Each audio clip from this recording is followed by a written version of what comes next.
University of Leicester. 35 lakhs fees for 3-year BTech CSE UK. Wonderful గా చేస్తున్నాడు మార్చి.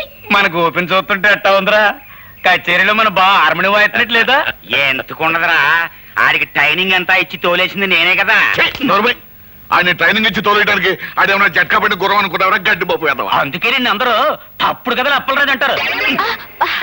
ఆడ constable గారా, నమస్కారం. నేను ఆడ కానిస్టేబుల్ కాదండి, ఆ హెడ్ కానిస్టేబుల్ గారు ఉన్నారే వారి అమ్మాయిని. ఓహో, టైగర్ రాముడు గారు అమ్మాయి అత్తమారు. అవునండి. మరేంటి ఈ బట్టలు వేసుకొచ్చారేంటి? అదే మా నాన్న పాత డ్రెస్ ఉంటే నేను వేసుకొచ్చాను అంతే. Mister Gopi, I'm congratulating you. Very good. Take your positions. ఇప్పుడు very good, well done, well done. Head constable tiger రాముడిని టచ్ చేస్తావా? Who are you? నేను ఫాదర్ గోపి. అప్పలరాజు, గోపి మామ, horse riding. So God, first of all you go away from here. Get out. Rama అంటే బూత్ మాటలు ఆయన పడుతున్నాయండి మీ పోలీసులకి. రేయ్, మన అబ్బాయి కూడా పోలీసే కదా. Sorry sorry it's sorry. All right. Get out.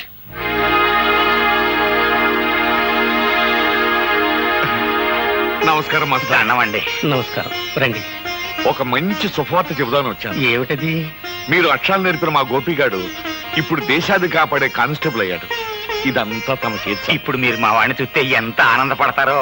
విన్నా సంతోషంగానే ఉంది పాపారెడ్డి గారు. నా ఈ బ్రతుకు గొడవ ఏదో తేలిపోతే నేనే స్వయంగా వచ్చి చూస్తాను.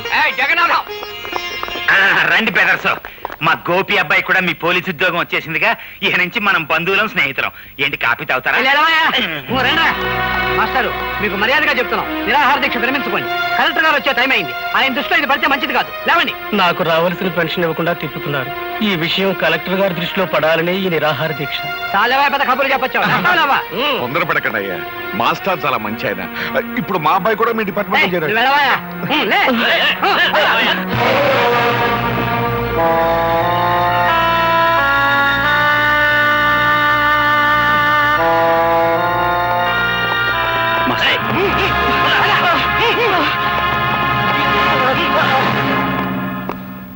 మా వార్నింగ్ ను కూడా లెక్క చేయకుండా నిరాహార దీక్ష చేస్తున్న మాస్టర్ వీడేగా? అవును సార్, వీడే. సరే, మీరు వెళ్ళొచ్చు. మా పోలీసులంటే అంత నిర్లక్ష్యంగా ఉందా? చేయకూడదు తప్పు నేనేం చేయలేదు బాబు. మీ వాళ్ళే అన్యాయంగా. మాస్టారు,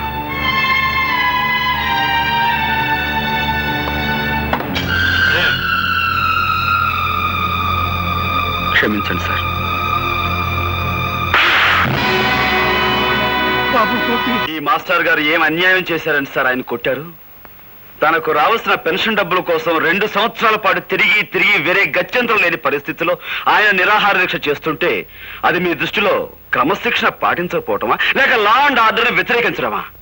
క్రమశిక్షణ తప్పిన వాళ్ళని, అన్యాయం చేసిన వాళ్ళని దండించడానికి మీరు ఉద్యోగంలో జాయిన్ అయితే సార్, మాస్టర్ గారికి పెన్షన్ డబ్బులు ఇవ్వాల్సిన ఆఫీసర్ని చావచిత కొట్టి తీసుకొచ్చి ఆయనకి పెన్షన్ డబ్బులు ఇప్పించండి. అది మీకు చేత కాదు, ఎందుకంటే వాళ్ళు మీకంటే పెద్ద ఆఫీసర్లు కాబట్టి. అలాంటి వాళ్ళకైతే మీరు సెల్యూట్లు కొడతారు, ఇలాంటి వాళ్ళని చావచిత కొడతారు. ఏం సార్, నేనేమన్నా తప్పు మాట్లాడానన్నా నాకు గద్దిస్తున్నారు?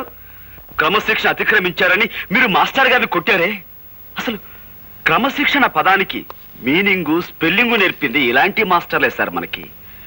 హక్కుల కోసం నిరాహార దీక్ష చేయటమే మీ దృష్టిలో అన్యాయం అయితే, మన దేశానికి స్వతంత్రం తీసుకొచ్చిన గాంధీ గారు కూడా ఇలాంటి నిరాహార దీక్ష చేశారు. అలా చేసినందుకు బ్రిటిష్ వాళ్ళు ఆయన జైల్లో పెట్టారు. అప్పుడు మనమంతా అది అన్యాయం, అక్రమం అని అరిచాం. చివరికి ఆ బ్రిటిష్ దొరల్ని తరిమి తరిమి కొట్టాం. కానీ మనకి స్వతంత్రం వచ్చిన 40 ఏళ్ల తర్వాత అదే అన్యాయాన్ని మీలాంటి వాళ్ళు చేస్తుంటే మాలాంటి వాళ్ళు మిమ్మల్ని ఏం చెయ్యాలి? మీకు సెల్యూట్లు కొట్టి మీరు చేసే అన్యాయంలో మేము పాలు పంచుకోవాలా? అది నాకు చేత కాదు సార్. అలా చేయటమే నా డ్యూటీ అయితే ఈ క్షణం నుంచి ఈ ఉద్యోగాన్ని వదిలేస్తున్నాను.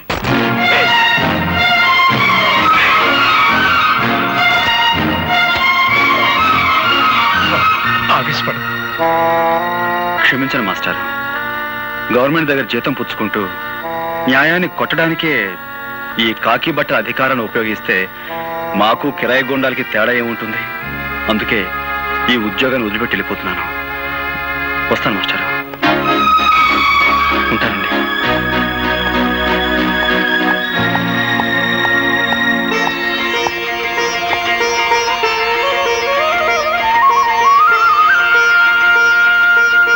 మంచి పని చేసావురా బాబు. ఉద్యోగం పోయి తిండికి లేకపోయినా సరే అవినీతికి తలపడనని నిరూపించినందుకు నాకు ఎంతో ఆనందంగా ఉంది. ఇన్నాళ్ళు గోపిగాడు నా బిడ్డ అని సంతోషించాను. కానీ ఈ రోజు నుంచి గోపిగాడికి నేను తండ్రినని గర్వపడతాను రా. నీలా నిజాయితీపరుడు పోలీసు ఉద్యోగంలో చేరితే ప్రజలకి మేలు జరుగుతుందని ఆశపడ్డాం. అదంతా పెమ్మని తేలిపోయింది. వాళ్ళు నిన్ను మార్చక ముందే నువ్వే వాళ్ళని ఇత్తడి చేసేశావు.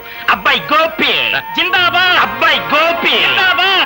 సార్, ఇప్పుడు జరిగిన సంఘటనకు ఆ గోపి మీద ఏ యాక్షన్ తీసుకోకుండా సెలవు పెట్టి వెళుతున్నారంటే really your a great sir.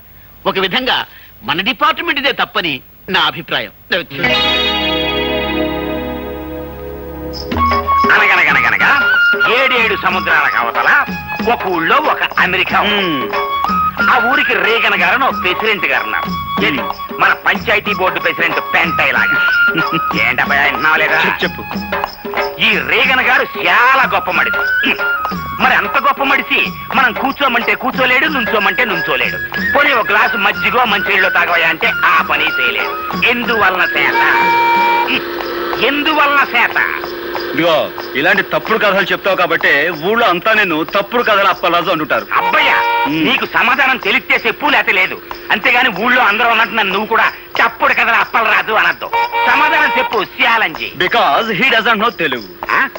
అదే నీకు ఇంగ్లీష్ ఎలా తెలియదో తనకు తెలుగు అలా రాదు. అందుకని నువ్వు తెలుగులో ఏం చెప్పినా అతనికి అర్థం కాదు. ఎట్ట కనిపెట్టేశావు అబ్బాయ్యా? రేగాను మనకి మంచి ఫ్రెండ్లే. ఖర్చు డబ్బు లేకపోతే అప్పుడప్పుడు వచ్చి చిల్లర తీసుకెళ్తుంటాడు. అయితే అన్ని ఊళ్ళ ప్రెసిడెంట్లు నీ దగ్గర సిల్లర్ ఎట్టుకెడుతుంటారన్నమాట. సరే పోనీ.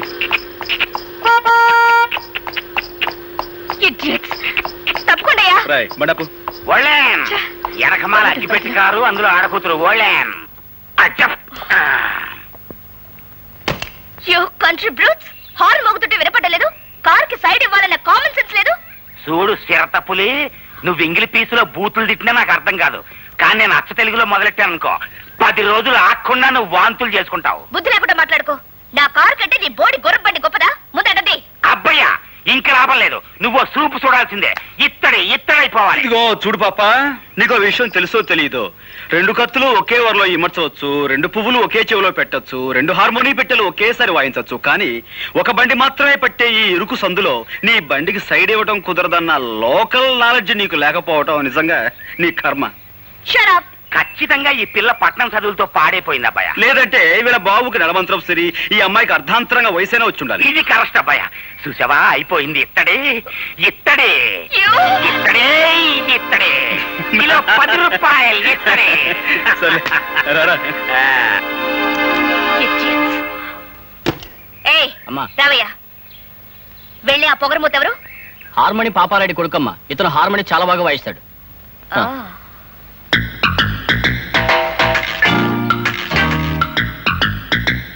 చెప్తా. Daddy, daddy, daddy. అమ్మాయి రాదా? ఎక్కడ అరుపులేంటి? అసలు ఆ కంగారికి రీజనింగ్ ఏంటమ్మా? రేపటి నుంచి నేను అర్జెంటుగా హార్మోని నేర్చుకోవాలి. ఇదేం గొడవమ్మా?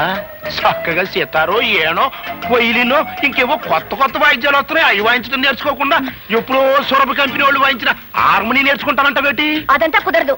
రేపటి నుంచే నేను హార్మోని నేర్చుకుని తీరాలి, అంతే. పోనీలేరా బాబు, పిల్ల ముచ్చట పడుతుందిగా, నేర్పించు. అట్టగలేవే అమ్మా. అమ్మాయి రాదా, ఈ చుట్టుపక్కల ఊళ్ళల్లో హార్మోని వాయించడం వచ్చిన వాళ్ళు అందరినీ నీ ముందు వరుసలో నుంచో పెట్టేస్తాను. నీకు నచ్చిన దగ్గర నేర్చుకో. అక్కర్లేదు, ఈ ఊళ్ళోనే ఉన్నాడు. ఎవడాడు? పేరు గోపి, పాపారాయుడనే వాడి కొడుకట.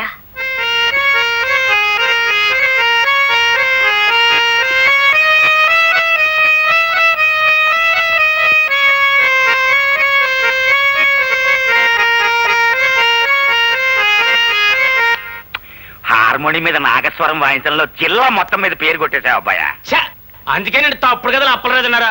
మన అబ్బాయి 3 జిల్లాల మీద పేరు కొట్టేశాడు. పాపారాయుడు గారండి, మా అబ్బాయి గారి చేత సూర్యచంద్రరావు గారి అమ్మాయికి అర్జెంట్ గా హార్మోని నేర్పించాలని అర్జెంట్ గా పంపించమని ఆర్డర్ చేశారండి. అంచేత మీ అబ్బాయి గారిని అర్జెంట్ గా పంపించండి. ఏమిటి అంత అర్జెంట్ గానా? అంత అర్జెంట్ అండి బాబోయ్, నేను వచ్చేస్తాను, నువ్వు అర్జెంట్ గా వెళ్ళిపో. ఇటు కాదు, అటు. ఏంటి వెళ్తావా? ఇంటికొస్తే కుర్చీ వేయాలనే మంచి మర్యాద తెలియని వాళ్ళ ఇంటికి వెళ్తావా? ఆ మంచి మర్యాద నేర్పడం కోసమైనా వెళ్ళాలి కదా. నాన్న అతను వస్తున్నాడు. ఓ నువ్వా? రావయ్యా రా. ఇదేనా రావటం? తమరి చేయి మాసిపోతుందేమో. ఏంటి ఈ ఊళ్ళో అందరికీ నువ్వు హార్మోని నేర్పే గురువు అంట? అదేదో హాబీగా నేర్చుకున్నానండి. అది ఈ వేళ ఉపయోగపడుతుంది. మనం అలా కూర్చుని మాట్లాడుకుందామా? ఏ కూర్చోకుండా మాట్లాడలేవా? దాందే ఉందండి. కావాలంటే నడుస్తూ మాట్లాడగలను, పరిగెత్తుతూ కూడా మాట్లాడగలను. Hello, good morning. అసలు మీరేమిటి, మీ వంశం ఏమిటి, ఎలాంటి వంశం మీది? మీ తాత ముత్తాతల గురించి మా హిస్టరీ మాస్టర్ ఎప్పుడు చెప్తుండేవారు. ఇకపోతే మీ నాన్నగారి గురించి. నా గురించి నీకు ఇంకా బాగా తెలియదు. నా గురించి మీ అమ్మాయి గారికి బాగా తెలుసు కదండి.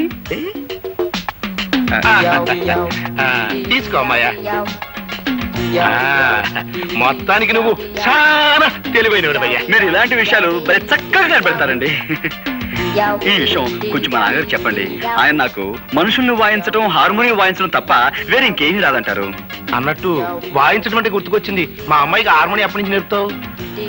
దాందే ఉందండి. రేపు శుక్రవారం, పైగా ఏకాదశి, చాలా మంచి రోజు. రేపటి నుంచే నేర్పించడం ప్రారంభిద్దాం. సరే, పొద్దున్నే సజ్జనం తినేసి హార్మోని పెట్టి భుజానేసుకుని వచ్చాయి. మా అమ్మాయి హార్మోని నేర్చుకుంటా. అబ్బాబ్బా, అక్కడే వచ్చినట్టు చిక్కంతా. అనవసరంగా నేను మా నాన్నగారు గౌరవనీయులం అనే పేరు సంపాదించేసామా? మరి మాలాంటి గౌరవస్తులం మీ ఇంటికి వచ్చి నేర్పిస్తే అది మీకే చిన్నతనంగా ఉంటుంది. కాబట్టి పొద్దున్నే మీ అమ్మాయిని మా ఇంటికి వచ్చామానండి. ఆ చద్దన మీద నేనే తెరిపించి హార్మోని నేర్పించడం మొదలు పెడతాను. ఉంటాను. ఏంటి, మా అమ్మాయి మీ ఇంటికి వచ్చి హార్మోని నేర్చుకోవాలా? ఎవరితో మాట్లాడుతున్నావో తెలిసి మాట్లాడుతున్నావా? ఏమిటి నాన్న నీ కంగారు? అతను అన్న దాంట్లో తప్పే ఉంది. మనలాంటి ధనవంతులు ఇలాంటి వాళ్ళ ఇంటికి సంగీతం నేర్చుకోవడానికి వెళ్తే అది వాళ్ళకి ఎంత గొప్ప. అందులోనూ మన కారు వాళ్ళ ఇంటి ముందు ఆగితే వాళ్ళకి మరింత గొప్ప. అందుకని పాపం. అందుకే పాపం. అట్టగా పాపం. అవును పాపం. సరేనయ్యా, మా అమ్మాయి తనకి హార్మోని నేర్పే అవకాశం నీకు ఇస్తుంది. జాగ్రత్తగా నేర్పే. ఎట్టా ఉంది? పాలకోవ తిన్నంత ఆనందంగా ఉందండి. వస్తాను. బుల్లికారు వచ్చేస్తుందా భయ్యా?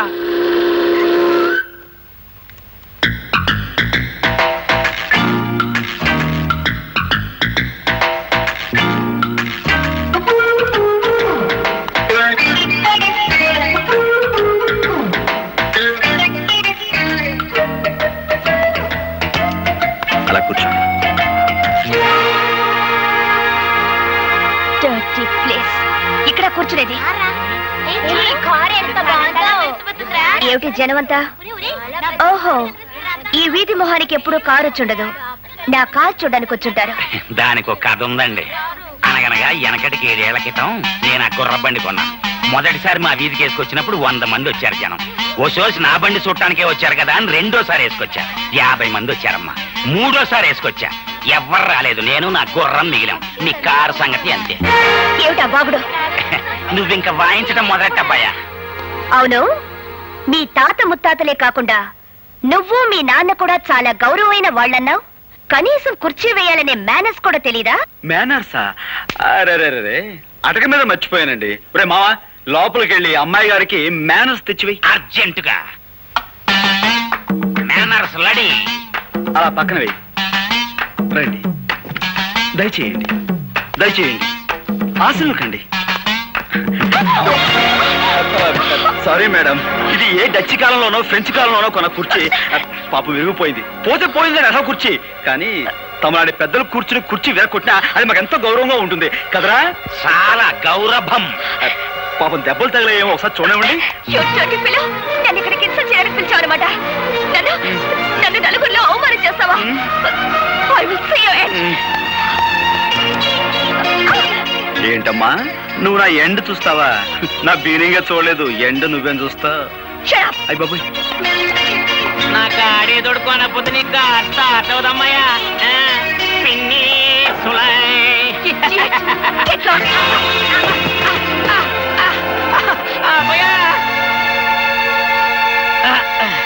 అది మా పెద్ద దెబ్బ కొట్టింది. ఎంత పొగరు మొద్దో చూసావా అబ్బాయా?